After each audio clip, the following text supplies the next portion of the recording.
ओम नारायण नारायण नारायण नारायण नारायण नारायण ओम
ओम त्र्यंबकं यजामहे सुगंधिं पुष्टिवर्धनम् उर्वारुकमिव बन्धनान् मृत्योर्मोक्षयेमामृतात्।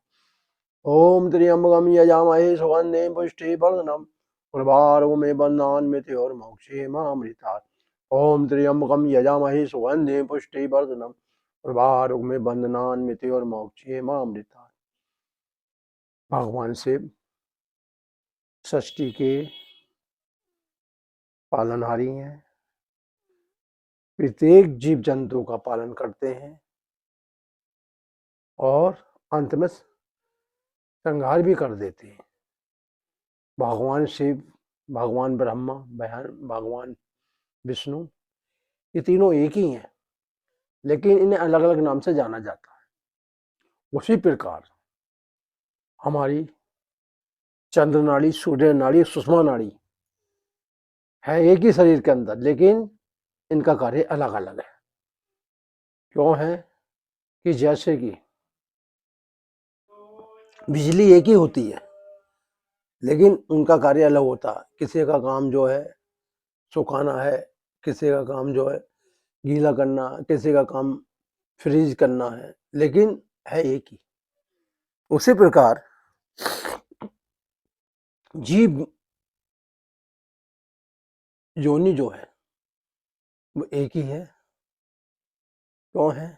क्योंकि हर जीव के अंदर वो प्राण शक्ति काम करती है, जो मनुष्य के अंदर भी है, पेड़ पौधों के अंदर भी है। लेकिन मनुष्य को सर्वश्रेष्ठ क्यों कहा जा रहा है? क्योंकि मनुष्य को ईश्वर ने मन दिया है। वो मन से विचार कर सकता है, सोच सकता है, अच्छे बुरे कार्य कर सकता है। बाकी ये जो शक्ति है संसार में किसी को नहीं मिली है। तो जो व्यक्ति अपने मन से, वाणी से, कर्म से हमेशा सत्कर्म करता रहता है, अच्छे बुरे का ज्ञान रखता है, वो जीवन में कभी परेशान नहीं होता। इसलिए हमें जीवन को अगर सही तरीके से जीना है और इस शरीर के अंदर रोग पैदा ना हो, उससे बचे रहना है, तो हमें अपने जीवन में प्राणायाम का अभ्यास अति आवश्यक अपनाना पड़ेगा। तो प्राणायाम क्या है? प्राणायाम वो है जो हमारे शरीर की व्यवस्था को सुचारू रूप से चलाते हैं। तो जैसा कि हम आपको बताते हैं, भस्त्रिका प्राणायाम। भस्त्रिका प्राणायाम वो प्राणायाम है जो जीव के अंदर नई ऊर्जा पैदा करता है, नया जोश पैदा करता है और नई शक्ति देता है। क्यों देता है? कि भस्त्रिका प्राणायाम में दोनों नाड़ियों के द्वारा जब हम श्वास को अंदर लेके जाते हैं और जब छाती को फैलाते हैं, तो हमारे जो फेफड़े हैं वो फूलते हैं और उनके अंदर जो भी रोग शोक है वो सांसों के द्वारा बाहर निकल जाती है। तो हम आपको फिर भस्त्रिका के बारे में बता रहे हैं कि श्वास भरेंगे लंबा गहरा।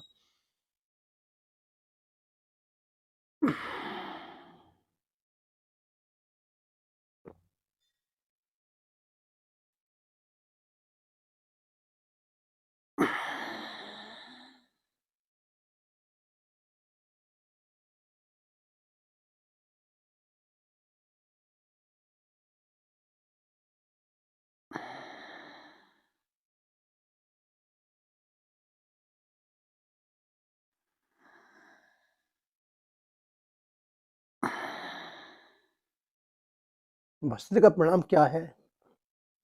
भस्त्रिका प्राणायाम वो प्राणायाम है जो हमारे फेफड़ों को मजबूत करता है, शुक्र को फेफड़ों को भी जो है फुला देता है और उसके जो भी बंद क्षेत्र है उन्हें खोल देता है। एक बार फिर देखेंगे।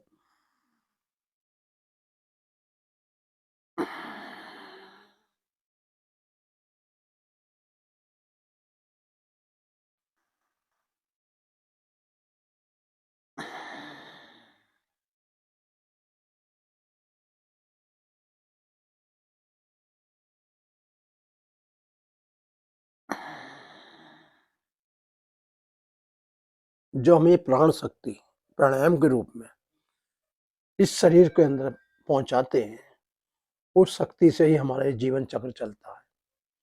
इसलिए ऋषियों ने हमें प्राणायाम करने की सलाह दी है। बड़े बड़े ऋषियों ने प्राणायाम के द्वारा ही अपने को अमर बना लिया है। अगर व्यक्ति को अपने को अमरता की तरफ ले जाना है तो प्राणायाम का अभ्यास कभी नहीं छोड़े, चाहे कितनी ठंड हो, कितनी गर्मी हो, कितनी बरसात हो। क्यों नहीं छोड़े? क्योंकि प्राणायाम ही अंत में हमारे शरीर से है निकल के उस परम सत्ता में लीन होती है। शरीर हमेशा नहीं रहता। इस शरीर की एक आयु है 50 वर्ष, 70 वर्ष, 90 वर्ष, 100 वर्ष, और वो हम जब जी पाएंगे जब हमारा शरीर स्वस्थ रहेगा। और शरीर स्वस्थ रखने के लिए हमें प्राणायाम का अभ्यास करना पड़ेगा। एक बार फिर देखेंगे।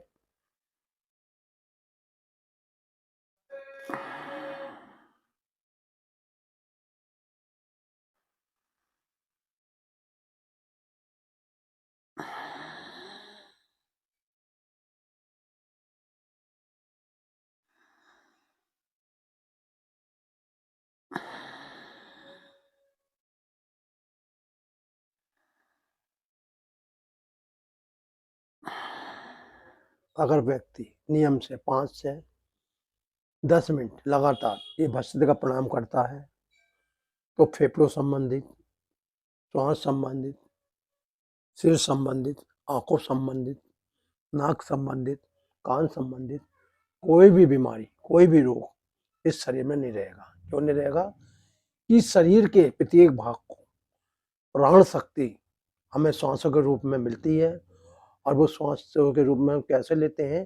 कि श्वास भरना और छोड़ना। एक बार फिर देखेंगे।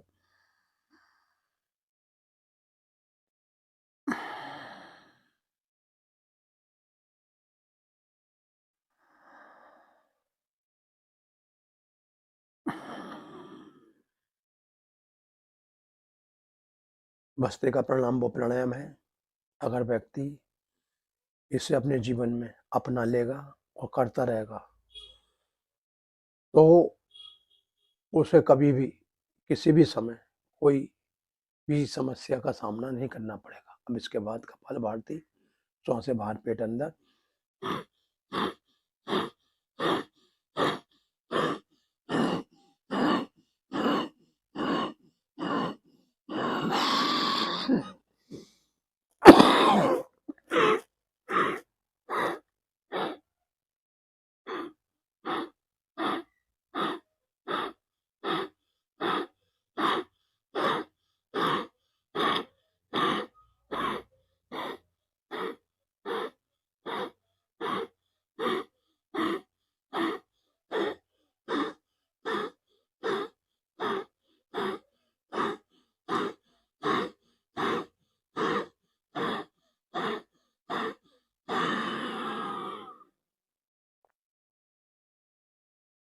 जब ये पेट आपका अंदर जाता है तो जो आपके अंदर जो भी ईश्वर ने अवयव दिए हैं, जिससे आपका शरीर का संतुलन बना हुआ, रक्त का संचार बना हुआ, वो अपना कार्य ठीक प्रकार से करता है। एक बार फिर।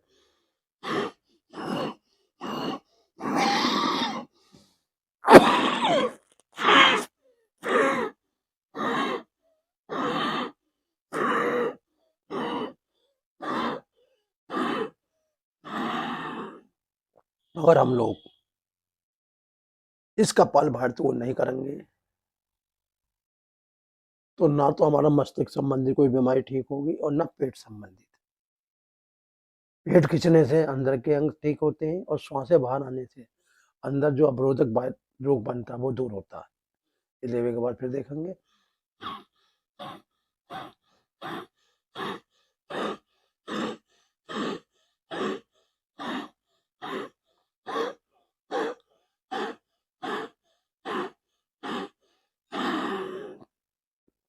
इस शरीर के अंदर 80 प्रकार की वायु, 40 प्रकार का कफ और 40 प्रकार का पित्त और 20 प्रकार का कफ जो शरीर के अंदर हर समय रहता है। अगर वो उसकी मात्रा बढ़ती रहती है तो शरीर के अंदर रोगों की मात्रा ही बढ़ती रहती है।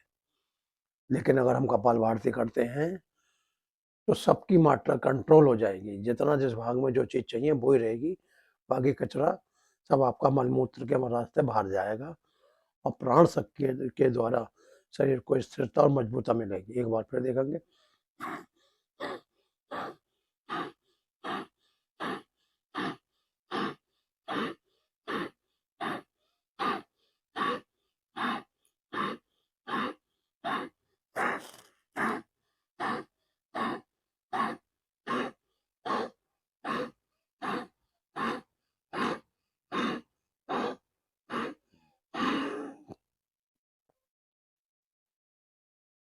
ये जो हम पद्मासन लगा कर बैठते हैं, इसलिए बैठते हैं कि हमारा मन और चित्त शांत रहे, बुद्धि उस बुद्धि दाता का ध्यान करे।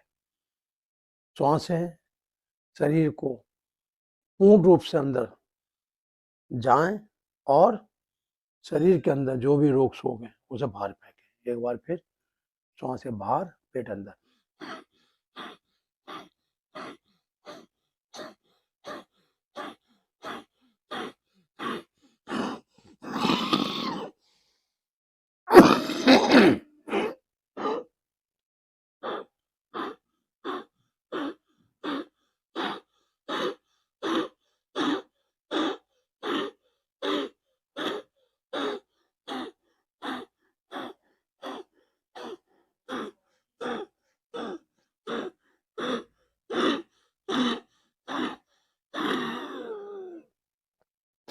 शरीर के 3 दोष हैं, वात, कफ, पित्त।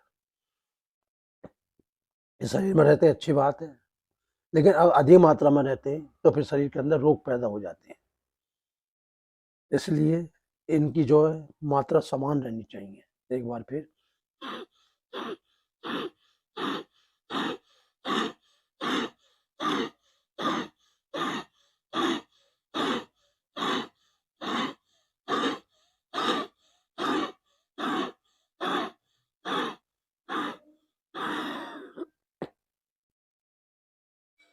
ईश्वर ने शरीर के अंदर सिस्टम दिया है।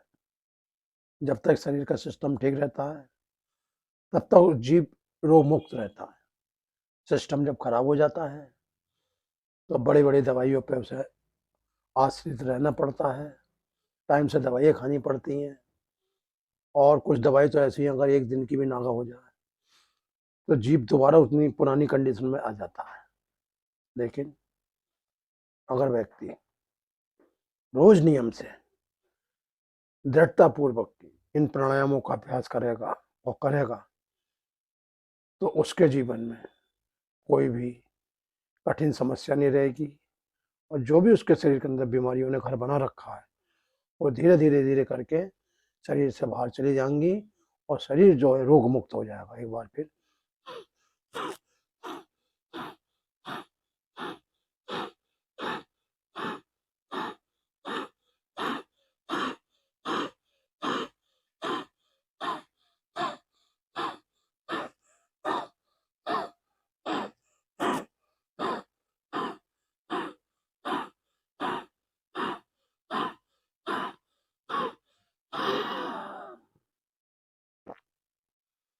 कपालभाति प्राणायाम करने से कभी गुर्दे में पथरी नहीं बनेगी, कभी आंतों में इन्फेक्शन नहीं होगा, कभी बवासीर नहीं बनेगी, कभी मल मूत्र जो है शरीर के अंदर रुकेगा नहीं। शरीर के अंदर से रोज सफाई होती रहेगी और शरीर स्वस्थ बना रहेगा। न चर्बी रोग होंगे, न बात रोग होंगे, न गले की गर्दन की हड्डी बढ़ेगी। सब बॉडी आपकी स्वस्थ बनी रहेगी। क्यों बनी रहेगी? कि आपने शरीर के अंदर प्राणायाम के द्वारा जितने भी जटिल रोग थे सबको बाहर भगा दिया। इसके बाद हमारे शरीर के अंदर जो हम बताते हैं वो बाह्य बंध, सोच जाने की इंद्रिय को संकोचन करना, मूल बंध, पेट अंदर दबा के रखना, उड़ियान बंध, और थोड़ी कंठ से लगाना, दर अंदर बंध। ये 3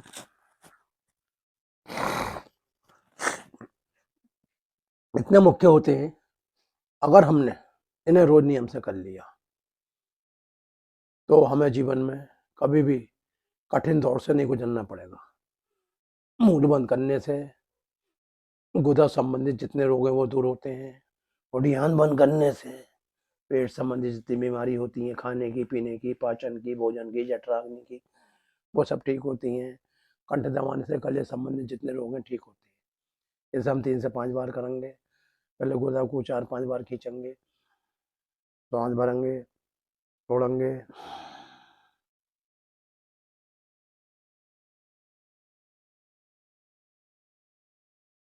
यानी गुदा चक्र को ऊपर की तरफ खींचना है और फिर छोड़ देना है। इससे आपकी जो है जो भी शक्ति है वो ऊपर की तरफ प्रवेश करेंगे, यानी कि आपके मुखमंडल की तरफ। फिर देखेंगे, सांस भरेंगे, छोड़ेंगे,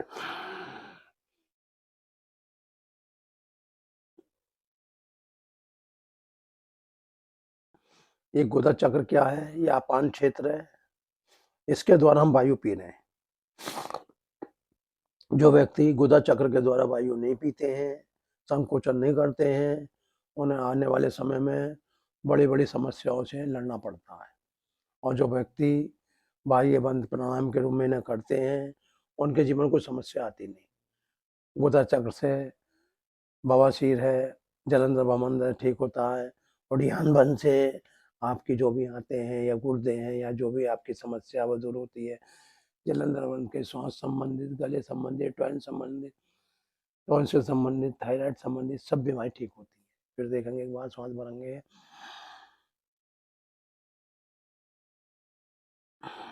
छोड़ देंगे, सांस भरेंगे,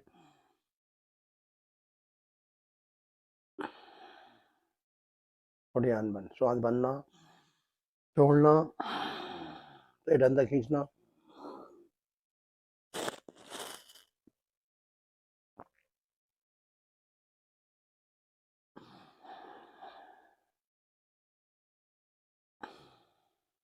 फिर भरना, छोड़ना, खींचना,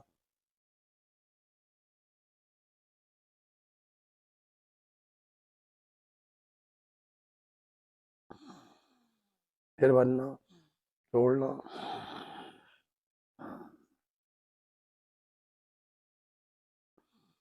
जलंधर भर, श्वास भरा,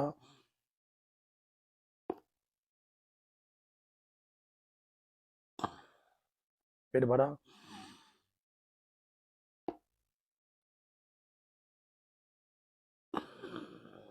फिर भरा,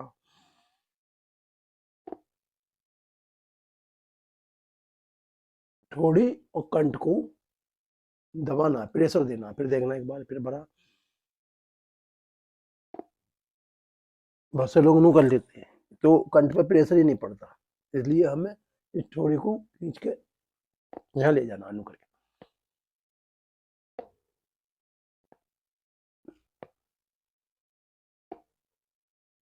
अब इसके बाद अनुलोम प्राणायाम या चंद्रभेदी और सूर्यभेदी प्राणायाम या उल्टा सीधा, जैसा आप समझे। बाएं से लेंगे, दाएं छोड़ेंगे, दाएं से लेंगे, दाएं,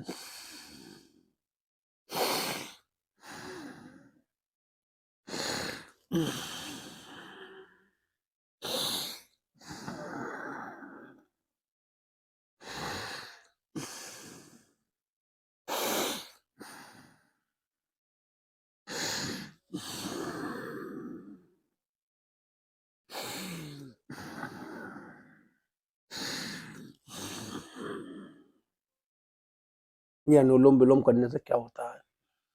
कि जो नाड़ी हमारे शरीर के अंदर चौक पड़ी हैं वो खुलने लगती हैं, और जब खुलने लगती हैं तो उसमें प्राणों का संचय होता है और प्राण बल बढ़ता है। एक बार फिर देखेंगे, बाहर चलेंगे।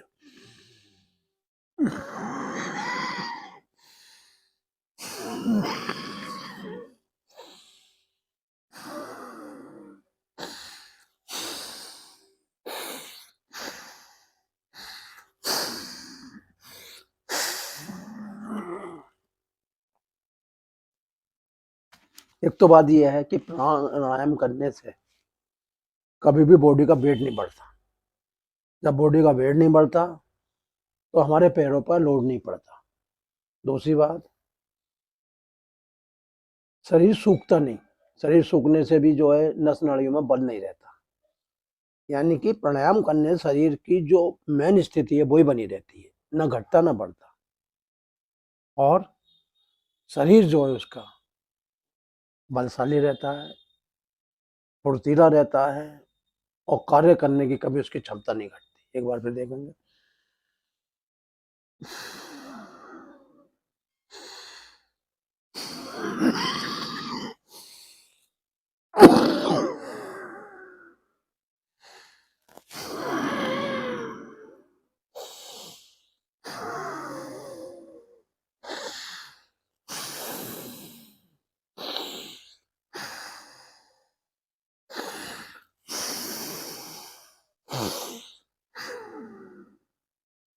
इससे क्या होता है, जो लोग प्राणायाम या आसन नहीं करते हैं या टहलते नहीं है, उनके शरीर के अंदर ऑक्सीजन का लेवल धीरे धीरे कम होने लगता है। जो फेफड़े हमारे बलवान है वो सिकुड़ने लगते हैं, यानी उन्हें पूरी ऑक्सीजन नहीं मिल पाती। हार्ट की पंपिंग खराब हो जाती है, बीपी अप डाउन हो जाता है। पैनक्रियाज में जो है शुगर कंट्रोल करने की ताकत नहीं रहती। बॉडी के अंदर जो है शुगर बढ़ जाती है। शरीर में सूजन आ गई, हाथ पैरों में हड़कन रहने लगी, बार बार भूख लगने लगी। तो ये क्या है, सब बीमारी के लक्षण है। लेकिन अगर हम 1 घंटे नियम से प्राणायाम और आसन का अभ्यास कर लेते हैं तो शरीर के अंदर वही हार्मोन बने रहेंगे, वही बीपी बना रहेगा, वही शुगर कंट्रोल बना रहेगा, वही गुर्दे जो छानते रहेंगे। यानी कि प्राणायाम करने से संपूर्ण बॉडी जो है हमारी स्वस्थ रहती है। और हर आदमी तो इस समय में सुखी नहीं है। कोई आदमी नौकरी करके अपना गुजारा कर रहा है, कोई चाय बेच के अपना गुजारा कर रहा है, कोई रिक्शा चला के अपना गुजारा कर रहा है। जो पूंजीपति हैं वो तो नाम मात्र को हैं, लेकिन वो भी सुखी नहीं है। क्यों नहीं है? कि उन्होंने अपने धन के लोभ में धन का जो इस्तेमाल तो करा है, लेकिन इंद्रियों सुख के लिए उस धन का इस्तेमाल उन्होंने लोक कल्याण में नहीं करा है, दान धर्म में नहीं करा है। जिस कारण उनका लोभ बढ़ते बढ़ते, जब लोभ बढ़ा तो उनका धन बढ़ा, और धन बढ़ा तो उनका तनाव टेंशन बढ़ा। इसलिए अगर आप किसी को देख रहे हैं कि ये परेशान है या किसी रोग से पीड़ित है,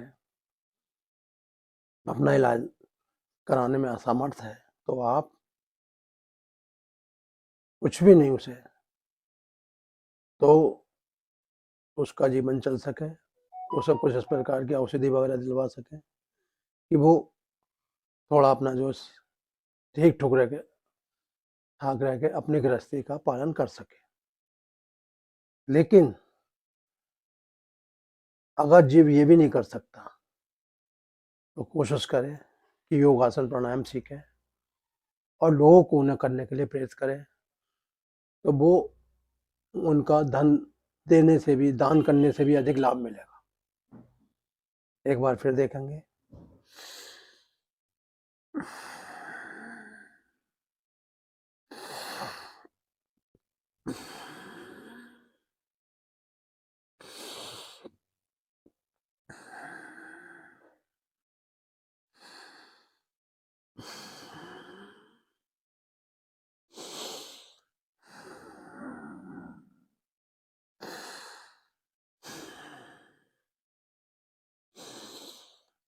मैं तो यही कहूँगा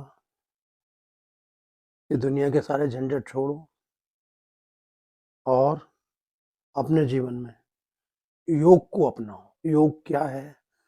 योग है उस परम सत्ता से जुड़ने का नाम। और वो परम सत्ता कहाँ रहती है? वो हमारे इस बॉडी के अंदर ही रहती है, इस शरीर के अंदर ही उसका वास है। आठों याम रहती है, आठों पहर रहती है। क्यों रहती है?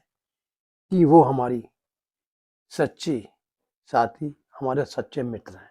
इसलिए हमें अपने से अधिक लगाव रखते हुए और ऋषियों के द्वारा बनाए गए योगासन प्राणायाम का निरंतर अभ्यास करते रहें।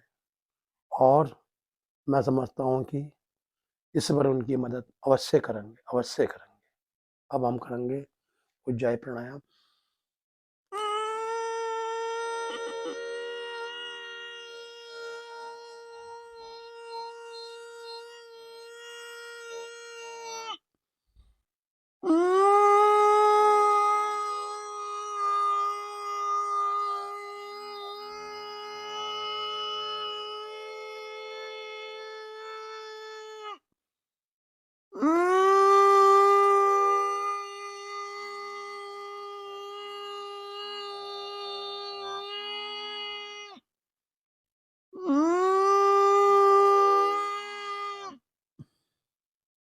उज्जाई करने से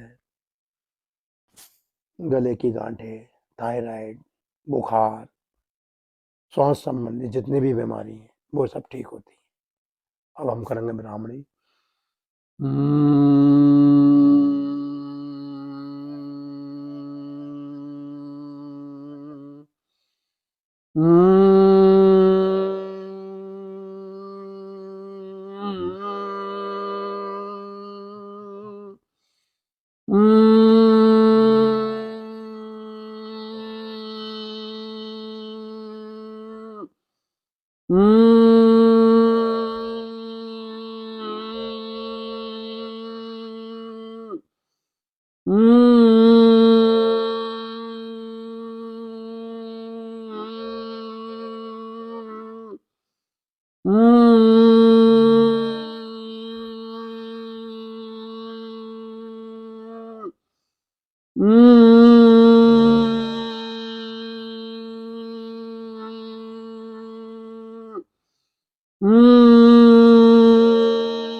नारायण नाम की 108 ताली।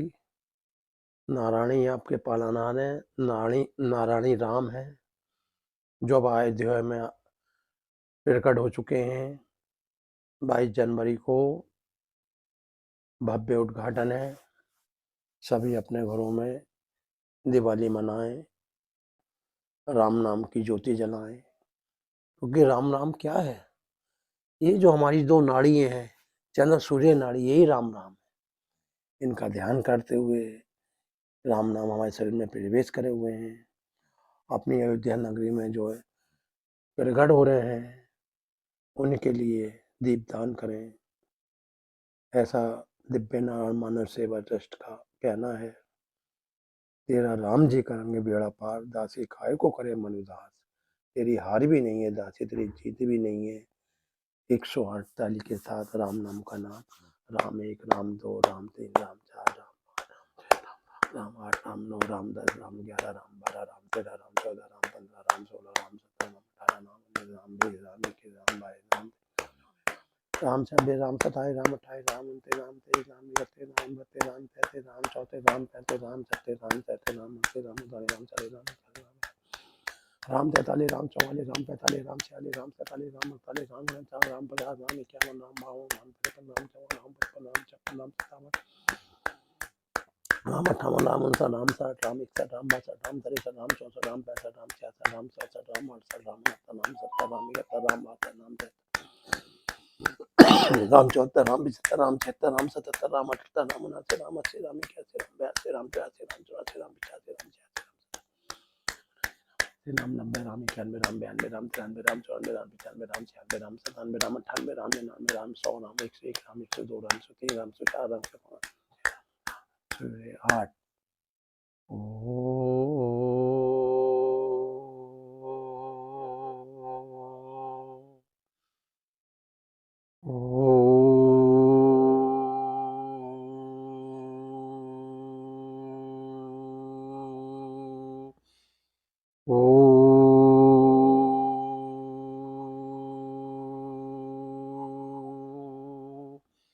ओम दियो शांति अंतरिक्षम शांति शांति रापा शांति रोजदे शांति वनस्पति शांति विश्वदेवा शांति विरमा शांति सर्वम शांति शांति रे श्यामा शांति रे ओम शांति शांति शांति।